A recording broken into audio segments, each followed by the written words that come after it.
De retour donc à l'émission Folie douce, toujours en compagnie de mon invité Carl Charret. Carl, avant la chanson, on parlait, tu as eu un problème avec, t'as été attaqué en fait par trois personnes.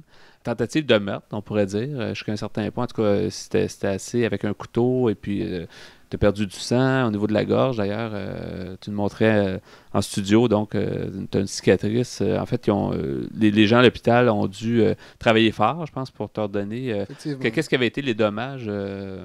Lorsque je suis arrivé, pour eux, il n'y avait absolument rien. Oui, il était nébuleux, ils ne savaient pas. J'étais sur la civière, ils n'étaient pas sûrs. Et finalement, ils ont été obligés de me reconstruire une partie de la trachée, Oui. en partie. Et il y a un des coups de couteau que le médecin m'a dit, il est tombé à 10 millimètres de l'aorte.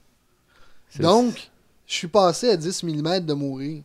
Mais, c'est ça, si c'est coupé, oui, tu si c'est perds ton coupé, c'est la sang. fin. Je veux dire, C'est ça. c'est la jugulaire principale et il y a aucun moyen de s'en sortir. Ouais. Sauf que, comme je vous disais pendant la chanson, il y a deux façons de réagir. Puis je disais un petit peu avant aussi, il y a deux façons de réagir. Il y a la façon, j'ai besoin des gens et je remercie la vie parce que je viens de passer proche de mourir. Ouais.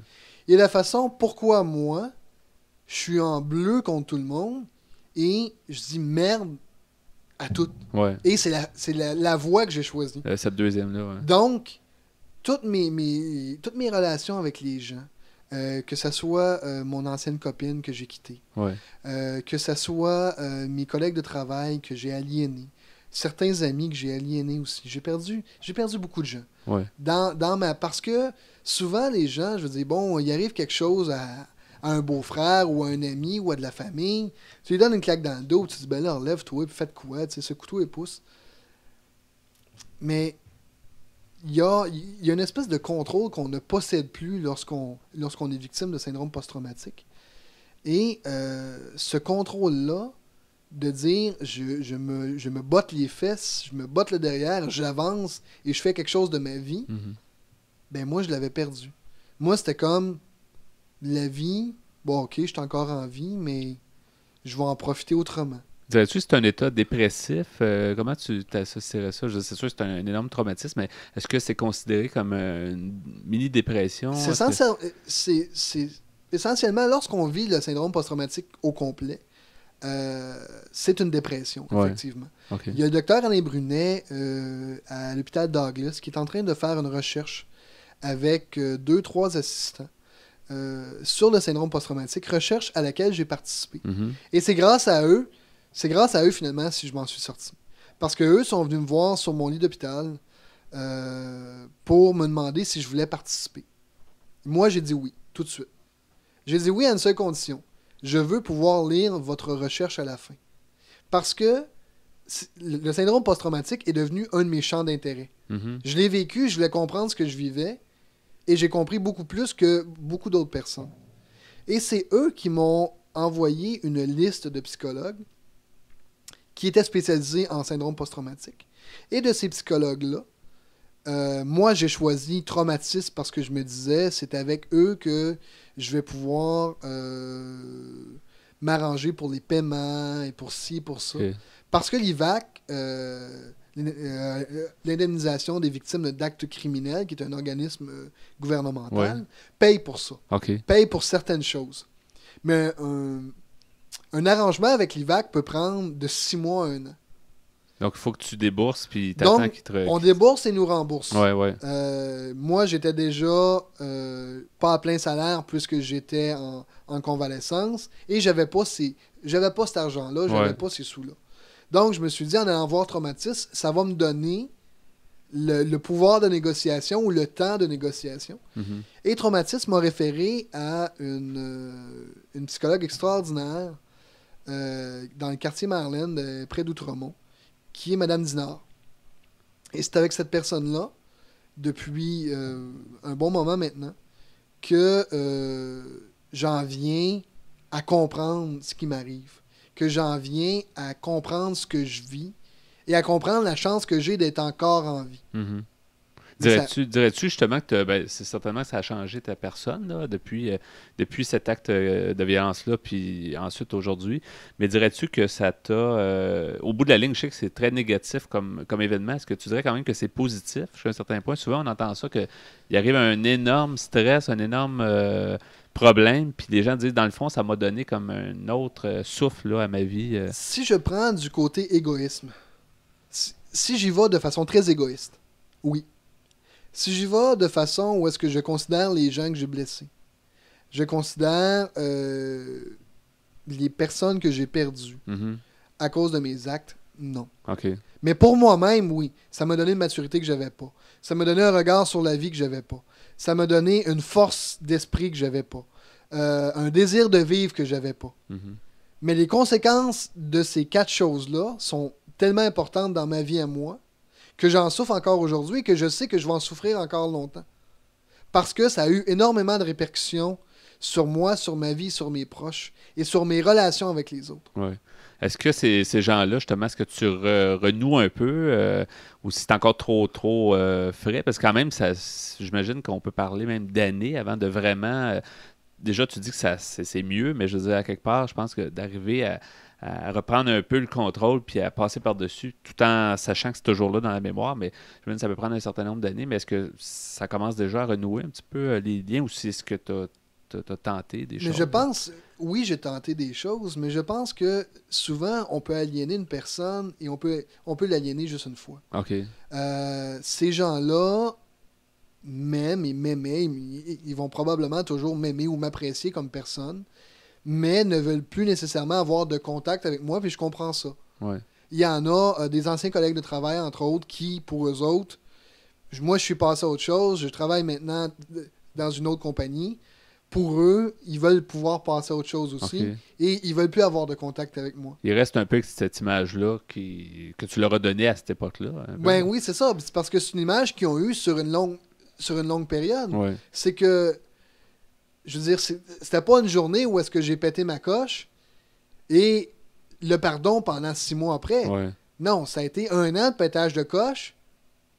Mais à un moment donné, je veux dire, C'est trop. l'être humain a sa limite aussi. Oui, puis à quelque part, il y a des professionnels pour ce. Tu sais, je veux dire, les gens sont pas aptes à comprendre, puis à. Tu sais, quand on côtoie, si on te côtoie, puis on voit qu'il y a toutes sortes de problèmes, on n'est pas en mesure peut-être de dire, ben, OK, il a vécu un truc très, très grave, puis on comprend pourquoi, puis, tu sais, on n'a pas nécessairement. Tout le monde a ses problèmes, tout le monde a. Et c'est ça, et tout le monde, ben, comme tu dis si bien, tout le monde a ses problèmes, mais Ouais, les gens ne veulent pas nécessairement vivre les problèmes des autres non plus. c'est ça. Donc, quelqu'un qui arrive et qui se plaint, ou qui parle, ou qui relate toujours les faits, ça aide pas. Ouais. Et il y a peut-être, dans la compagnie, il y a peut-être 8 personnes qui avaient été affectées directement par ça. OK.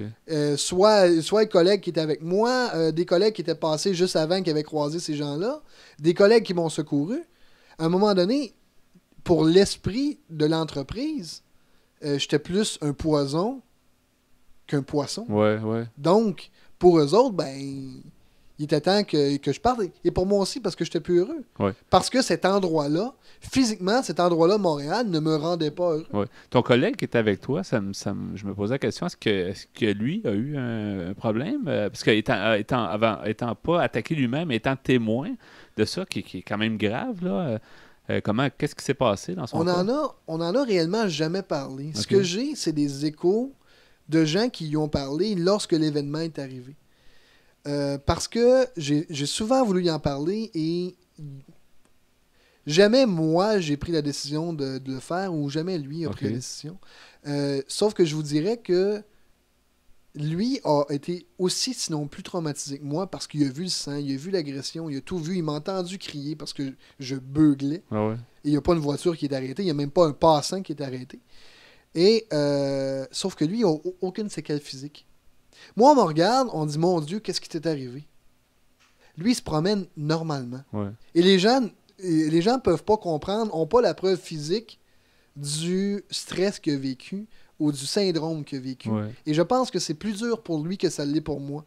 Parce que quelque part, de se faire, pas prendre en pitié, mais de se faire dire, mon Dieu, qu'est-ce qui t'est arrivé? Ça devait être épouvantable. Ben, ça aide un petit peu. Ouais.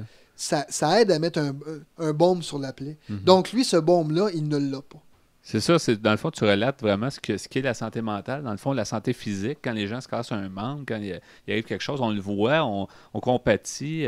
Mais la santé mentale, en fait, c'est des choses qui sont cachées, qui sont internes. Ben, les gens le voient moins, donc c'est beaucoup plus tabou, plus difficile finalement à faire comprendre qu'on a une problématique. Mais, Effectivement, et c'est des choses que les gens ont peur. Je veux dire, moi, ça m'a pris peut-être 4 mois avant d'aller voir un psychologue. Pourquoi?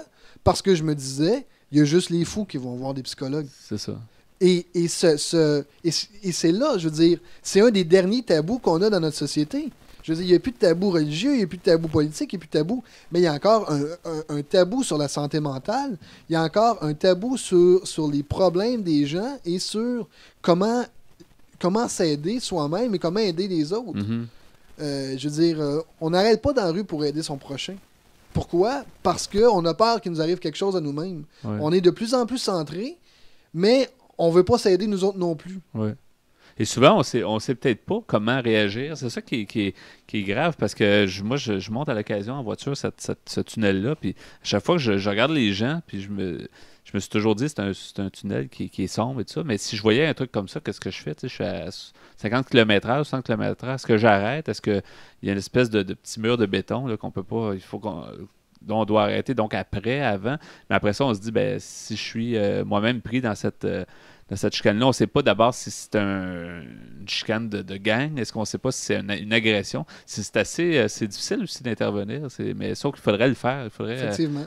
du moins appeler les secours. Là, Juste d'appeler le 911 C'est ça. et de ne pas contredire les événements. Moi, je sais qu'il y a deux gens, il y a deux personnes qui sont passées et il y en a un qui a contredit ma déposition. C'est ça qui est bizarre. Là. Donc, il est allé à l'encontre, puis il y avait une profession, c'était genre avocat, notaire, médecin, quelque chose. Ouais. Tu sais, c'était un monsieur sérieux. Ouais. Et il a contredit ma déposition. Moi, dans ma déposition, je dis, on m'a vidé les poches. Et lui dit, il a vidé ses poches et il l'a donné, je l'ai vu. Ben là, si on te le demande. Donc là, ben, sauf que en cours, ben, sa déposition contre la mienne, ça donne que moi, j'ai pas pu poursuivre ces gens-là. Finalement, ces gens-là n'ont jamais été arrêtés. Jamais. Les gens qui t'ont agressé n'ont jamais été arrêtés. Donc, est-ce que penses-tu qu'un jour, il va y avoir une suite? Ou toi, dans le fond, tu as mis une croix là-dessus? Moi, j'ai mis une croix là-dessus, mais bien, un jour, il va y avoir une suite parce que quelqu'un d'autre va être agressé. Et moi, c'est ça qui me fait peur. OK. La seule raison pour laquelle j'ai accepté de venir ici avec vous, c'est d'en parler pour faire comprendre aux gens à qui ça peut arriver. Ben, regardez, laissez-vous aider, laissez-vous aimer, premièrement. Et deuxièmement, si ça vous arrive, collaborez tout de suite et rentrez là dans les prisons et sortez-là des rues. Mm-hmm. Montréal est une ville extraordinaire. Moi, je viens pas de Montréal. Je me laisse, ou j'apprivoise Montréal, ou je me laisse apprivoiser par Montréal. Malheureusement, c'est plus difficile que je pensais. Mais Montréal est une belle ville et on pourrait la rendre plus belle si tout le monde y participait. Malheureusement, Montréal est aussi une ville individualiste et donc lorsqu'il arrive quelque chose à quelqu'un, ben on se jette dessus comme un carnivore pour essayer d'en faire une histoire à sensation ou on le laisse complètement dans l'oubli. C'est ce qu'on tentait de faire, je pense, tu m'avais dit. Les médias essayaient de sauter sur l'histoire. Mais encore là, c'est du sensationnalisme, puis on veut plutôt démystifier. Donc, c'est pour ça que... C'est pour ça que je suis ici. Ouais, ben, je suis ici pour démystifier et non pas pour raconter le sang, pour raconter...